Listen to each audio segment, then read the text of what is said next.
முன்னிலும் அதிகமாய் சத்தமிட்டு, தாவீதின் குமாரனே எனக்கு இறங்கும் என்று அவரை நோக்கி கூப்பிட்டார். கர்த்தராகிய இயேசு அங்கே நின்றார். இயேசு அங்கே நின்றார். இயேசு அவனை அழைத்து வர சொன்னார். அந்த குருடனை அழைத்தார். திடன் கொள், தைரியமாயிரு.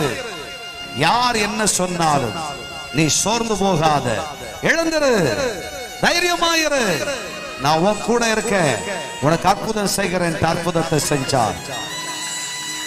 அவன் மகா பெரிதானதை கண்டான். தன் கண்கள் திறந்தது, விடுவிக்கப்பட்டான். அவன் அற்புதத்தோடு திரும்பினான். விசுவாசம் இருந்தால் கர்த்தருக்கு ஸ்தோத்திரம் சொல்லி கையை தட்டி ஆண்டவருக்கு ஒரு நன்றி சொல்லுங்க பார்க்கலாம். இந்த உலகத்துல அநேக